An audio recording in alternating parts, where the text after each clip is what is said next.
Hey, this is Haven Harrington, host of Main Event Sports Show. You can catch us on LouisvilleGospel.com.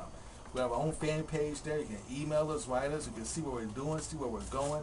Everything you want to know about us is right there on LouisvilleGospel.com. You want to get a hold of us, give us a call at 502-614-9205. Again, that number is 502-614-9205.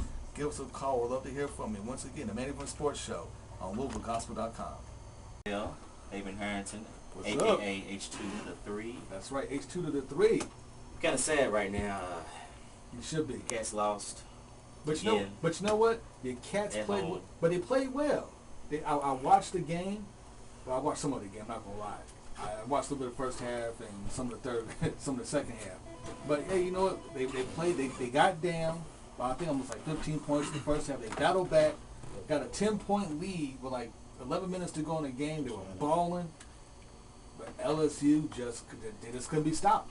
Well, I don't want to talk about that. We got a caller. Caller, what's your name? Hey, what's going on, fellas? Hey. Hey, is this Elder Porter? That's what it is. Is this Hey, what's no? going Is on? this Elder Frank Lovejoy Porter? Yeah, that's right. That's right. What's going on with you? Well, I just heard you all speaking about the game and everything, and when it came down to coaching. The reason why I say that is because how in the world do you come back in the first half, you're down by 11, you come back and you take a 10-point lead. And, I know, I think Meeks had gotten some foul trouble, but, Trent Johnson actually, and this is just, he's a great coach, but really Gillespie gave that game away more than LSU took that game. And I will say this, Kentucky fans pretty much now looking at, you see, you don't know what you had until it's gone. And I say that, Tubby may not have been a great recruiter, but he was a good coach. Tremendous coach. And you see what Tubby's doing over there in Minnesota. Now, he may not be deep down the wall, but at the same time, he's in Kentucky. But my main point is, fellas, is that what do you think about Matt Castle going to the Kansas City Chiefs? It's coming up, brother. We're about to talk about the NFL here very shortly. The big move. Also, they got Mark Vrabel, which was another big name they got. I mean, it's been a lot of big names moving around the NFL. I'm not trying to cut you guys off, but I'm going to let you guys talk. I'm going to say this. I'm going to get off the phone. Now, you see Albert Hainsworth, a.k.a. Ken Clayton, and had a huge deal for $100 million. Ridiculous Now, deal. Hainsworth, last year was a contract year, so of course he's going to do good. Now let's see what he does in the next couple of years. Now, if he can do something in the next couple of years, and if Castle can do something within the next couple of years, then of course I think they worth the pay. But it's not, they paid according to them getting a new contract and then that's it. You guys tell me what you think, and I'm gonna hang up. Totally enjoy the show. As far as the Kentucky game, yes, coach, but then again, we don't have a bench. No, you don't. I Because mean, it's just Patterson and Meeks. I mean, there's no other third option. So with Meeks in foul trouble, I mean, Patterson did put up 28, but I'm gonna have to disagree. there's no bench. no, but talking about I mean, and like you said, Tubby, we love Tubby while he was there. 10 years, as I said before, is too long for a coach to be in one team. 3 players scored. 3. Because we only got 2 who can score. The third one was we got lucky on that one. I'm going to echo Frank's statements and say that boils down to coaching. Because as I said a couple of weeks back, I have not really seen any consistent development from the other players on the roster.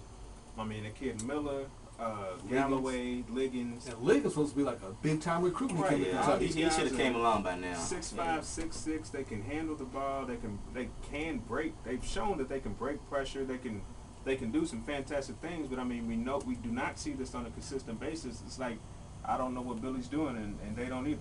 The Steve Cragthorpe of college basketball. I think you just like saying it. You just want us to. I mean, just because y'all fail in a certain category, which is football, you really want us to fail. But we're going to make the tournament. We're going to win the SEC Man, I'm going to conference tournament, and we're going to make our way I'm into going to the tell you right now, tournament. Kentucky making the big dance is looking bleaker and bleaker with every loss. We're going to win the tournament, the SEC But- conference. That's all we got to do. But it's sad part about it is you guys almost have to win We will. the conference. I mean, the conference tournament to make the tournament now. You almost have to run the table. From here on out, you guys almost have to run the table. Because, I mean, that blowout loss to South Carolina was embarrassing. You know, you lost to LSU's a good, they're like 18th in the nation. They're a good team. I think they were ranked 18th because they didn't look all that impressive to me playing. But, you know, you're playing a watered-down, weak conference. It just doesn't bode well for the Wildcats. I mean, you guys might even miss the NIT. Did Patino take Louisville to NIT his first couple years? Twice. Yeah. That won't happen in Kentucky. We'll be in the tournament. Well, you gotta be watching the tournament. Yeah, Billy will turn it down anyway. He won't go. Man, but you know what? Like Frank said, let's switch gears a little bit, man. Let's talk about all these NFL trades. A lot of big moves, man. Big moves. I don't think it's ever been a day that this many big names have been moved all in one day. I mean, the Eagles the Eagles has gave away the entire secondary. Yeah, we heard about everybody except T.O. Basically. I mean, Brian Dawkins is now with the Denver Broncos, and he was a big-time contributor to the Eagles' defense. Big time contributor. Man, he started there for, what, 13 years? Yeah, he was a Big cornerstone time. of the defense. I'm saying it. Lito Shepard, The leader of the defense. and you got Lito Shepard, who's another good defensive But don't forget, backfield guy. they still that's have gone. Asante Samuel back there, so Yeah, they do, but but not hurting. that's one guy. That's one guy. I mean, you got I mean, Brian. 13 years in the league as a DB. I mean, DBs do have longer careers than most players in the NFL, but See, but Brian Dawkins was, to me, he's still playing at a high level. I mean, obviously the Eagles saw something that we didn't see. That's why they let him go.